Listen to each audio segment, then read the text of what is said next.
Mga pare ko, gusto nyo po magkabit ng passing light with horn? Kaya kung gusto nyo po ay panoorin nyo po itong ating video. Part 2 po na ating video patungkol po sa passing light, at yung una po nating video dito, which is yung part 1, ay nagkabit po tayo ng ating passing light at naglagay po tayo ng switch. At yung switch po ay kinabit po natin sa ating auxiliary line, at yung kabila naman po ay kinabit po natin sa high ng ating headlight. At ito na po yung kanya naging resulta. Ngayong araw naman po na to is tatanggalin po natin itong switch, dahil ikakabit naman po natin itong ating passing light sa ating horn. Kaya passing light with horn po ang ating video ngayon. Ito na po yung ating wiring diagram, at kung makikita nyo po ay halos parehas lang po sa part 1 sa paglalagay natin ng ating passing light. Kaso nga lang po dito is with horn na po, pero same lang din po dito sa ating headlight to, at kumonektahan po tayo ng power supply mula sa horn papunta po dito sa ating headlight. So ang gagawin po natin ay tatanggalin na po natin itong ating switch, dahil manguha po tayo ng power supply sa ating horn. At dito po sa ating horn, ang kuhanan po natin dito ay itong positive line niya, at sigurado po tayo na hindi po itong kulay green na wire, kasi ito po ay ground or negative. Ito po yung isang kulay na to. At bahala na po kayo dito kung ano po ang magiging connection nyo, kasi pwede po tayong mag-ikot na lang po ng wire dito, ayan o. Or either naman po na putulin nyo to, i-split nyo po to, at maglinya po kayo ng bago. So dito po ang gagawin po natin dito is ito, maglalagay po tayo ng connection, kumbaga adapter niya po, ayan o. Isa, then ito naman po sa ating horn, kasi hindi po pwedeng walang supply ito, dahil hindi po ito tutunog. Then syempre pagka-connect po natin ito ay pagkukonektahin naman po natin yung dalawa, at saka po natin lalagyan ng isa pang wire. At huwag po natin kakalimutan, pagkakabit po ng wire ay lalagyan po natin siya ng syncrable tube. So inuulit ko, sa pagkukonekta po ng wire, marami po tayong standard na procedure dito, at ang una pong standard ko rito ay ikakalam po natin, at saka po natin lalagyan ng syncrable tube.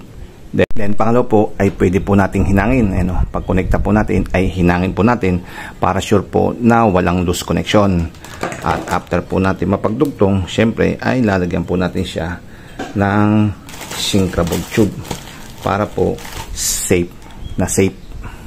Then sabi po dito sa wiring diagram, after po natin mai-connect sa ating busina, ang isa naman po ay i-connect naman po natin sa ating high beam.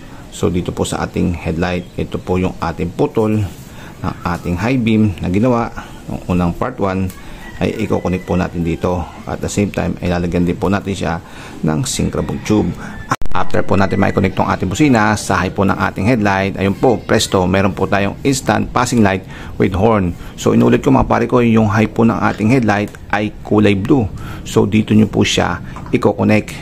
Then ito na po, pwede na po natin siyang i-test. I-on lang po natin itong ating ignition switch, at saka po tayo bumusina.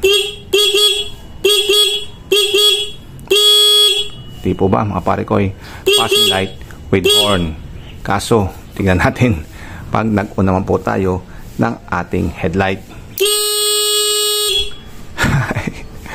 Patay pare ko.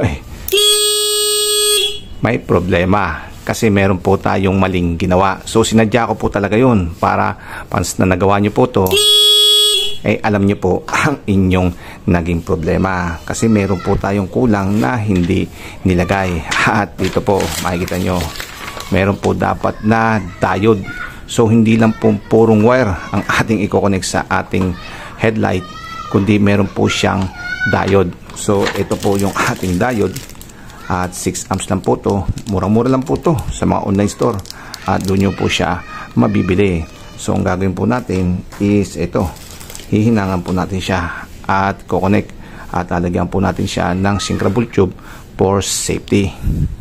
At ito po, naikabit na po natin itong ating diode, at napalitan na po natin yung kaninang wire na kinabit natin nung una, at same connection lamang. Dahil makikita nyo, galing po ng busina, ito po yung ating diode, at diretso po yan sa high ng ating headlight. Kasi yung nangyari po kanina, since na wala pong diode, is yung pag nag-on na po tayo ng ating headlight, syempre magbibigay po ito ng kuryente rito sa ating headlight, at the same time ay magbibigay din po siya ng kuryente dito sa ating busina. Ay kasi wala pong diode, kasi itong diode ang nagkakat. Kasi one way lamang po to, at ang mangyari once na bumusina tayo, siyempre susupply po ng kuryente papunta sa ating headlight, at the same time naman yung ating headlight ay hindi na po makakarating yung kuryente sa ating busina, kasi ito pong diode ay one way lamang po to, kundi binablock niya po yung kuryente na manggagaling ng ating headlight.